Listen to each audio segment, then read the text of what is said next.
नमस्कार दोस्तों, जय श्री कृष्णा। पिछली कहानी में हम सूरदास जी के जीवन में प्रवेश करके और ललिता जी से उनकी भेंट के प्रसंग पर थे। ललिता जी तो श्राप मुक्त होकर गोलोक धाम पहुंच गई, लेकिन सूरदास जी को अभी प्रभु का आदेश था कि कुछ जीवों का कल्याण करना है, भक्ति का सुयस स्थापित करना है। अतः अभी धरा धाम पर ही कुछ काल के लिए रहिए। आज की कथा बड़ी ही अद्भुत है। एक बार गोस्वामी तुलसीदास जी ब्रज भूमि में पधारे। रज रज में राधा नाम, राधा राधा रटत है, आम ढाक अरु कैर, तुलसी या ब्रज भूमि में कहा राम सो बैर। उन्हें लगा यहाँ तो राम के प्रति कोई भक्ति ही नहीं है। इसकी बात की कहानी आप सभी जानते हैं। भक्त की प्रणय हट के आगे भगवान झुक गए और उन्होंने धनुष धारण किया मुरली को हटाकर, क्योंकि तुलसी जी ने कहा था कि तुलसी मस्तक तब नवे जब धनुष बाण लो हाथ। ब्रजवासी हैरान रह गए जब उन्होंने कृष्ण की ये छवि देखी। उन्होंने कहा कित मुरली कित चंद्रिका कित गोपियन को साथ। तुलसीदास जी ने कहा कि अपने निज के कारणे कृष्ण बने रघुनाथ।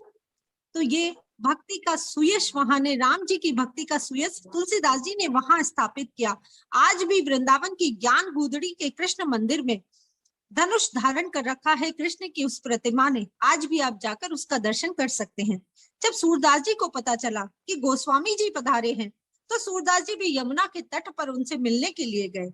और भागवत कहती है, पुराण कहते हैं कि जब दो भागवत मिलते हैं तो असीम अनंत आनंद मिलता है, और भक्त और परमात्मा मिलता है तो परमानंद मिलता है। यूं तो ईश्वर सर्वत्र है, लेकिन भक्ति उसे जिस रूप में चाहे ढालती है। सूरदास जी हो, गोस्वामी जी हो या नरसिंह मेहता हो, सभी ने प्रभु को अपने इशारे पर नचाया है। अब दोनों संतों में परस्पर संत कथा प्रारंभ होने लगी। कभी रूप की चर्चा होती, कभी लीला कथा का श्रवण होता। एक दिन राम नाम की चर्चा आई तो गोस्वामी जी ने कहा, महिमा तो राम नाम की ही अधिक है। सूरदास जी ने कहा, कैसे मानो? रे मन कृष्ण नाम जप लीजिए। दोनों में परस्पर विनोद होने लगा और दोनों यमुना के किनारे से चलते हुए वृंदावन पहुंच ही रहे थे कि राजा के सेवक मुनादी करते निकले कि बादशाह का हाथी बिगड़ गया है, तुरंत राह खाली कर दो और जब सुरक्षित स्थान पर पहुंचो। जैसे ही सूरदास जी ने सुना, तुरंत तेजी से दौड़कर एक घर में शरण ले ली और तुलसीदास जी तो निर्भीक होकर उसी राह पर खड़े रहे। तभी बिगड़ैल हाथी चिंघाड़ता हुआ तुलसीदास जी के सामने आ गया और तुलसीदास जी ने बिना डरे अपने हाथ को अभय के मुद्रा में किया और हाथी को रुकने का संकेत किया, लेकिन हाथी तो क्रोध में भरा चिंघाड़ता हुआ दौड़ा। और कहते हैं कि अज्ञात दिशा से कोई तीर हाथी के मस्तक पर आकर लगा और हाथी ने अपना शांत चित्त होकर तुलसीदास जी के चरणों में मस्तक नवा दिया। तुलसीदास जी का जय जयकार होने लगा। अब तो सूरदास जी को देखकर तुलसीदास जी ने व्यंग किया, क्यों सूरदास जी, अपने लाल जी पर विश्वास नहीं था क्या? क्यों शरण में चले गए? सूरदास जी ने कहा, गोस्वामी जी, आपके प्रभु तो सर्व समर्थ हैं, धनुष बाण धारण करते हैं, मेरा तो गोपाल नन्हा सा बालक है। तो तुलसीदास जी ने कहा, तभी तो मैं कहता हूँ कि राम नाम की महिमा अधिक है। अब सूरदास जी कैसे सहन करते?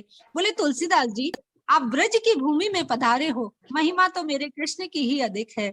अब दोनों पर परस्पर विनोद होने लगा तो फैसला कैसा हो? तुलसीदास जी बोले, चलो आज फैसला कर ही लेते हैं, किसके इष्ट की महिमा अधिक है। एक तराजू मंगवाया गया। एक पलड़े पर गोस्वामी जी अपने इष्ट को लेकर बैठ गए और दूसरे पर सूरदास जी अपने गोपाल जी को लेकर बैठ गए।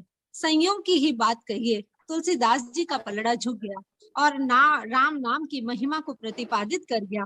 सूरदास जी के नेत्रों में करुणा का जल भर आया, रुवासे हो गए, तुरंत घर लौट गए। तुलसीदास जी से तो कुछ बोले नहीं, भक्त थे, कहते भी क्या। और घर लौट कर अपने सेवक से बोले कि ये झांझ मंजीरे चूल्हे में पटक दे, अब इनकी कोई जरूरत नहीं है।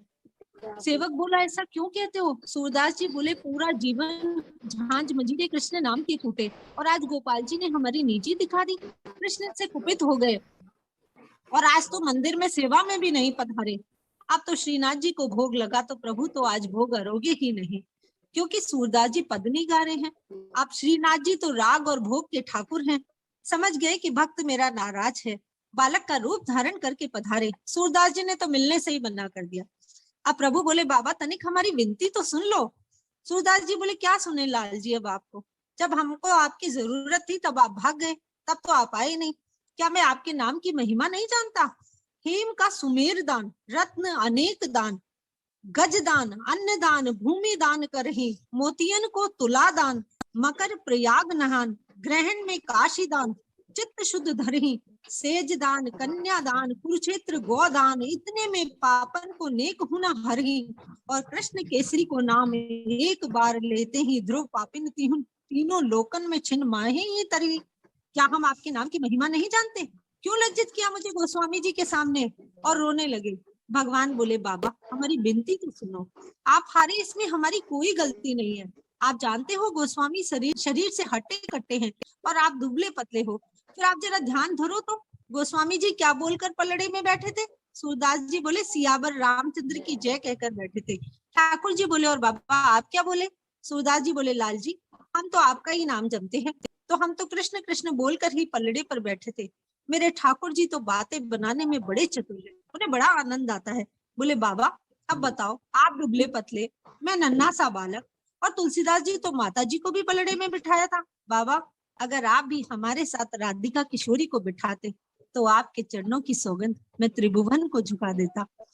कहते हैं भगवान बहुत इस बढ़िया, के माध्यम बहुत से बढ़िया। तुलसीदास जी को संदेश देना चाहते थे कि जुगल छवि की ही सेवा करनी चाहिए।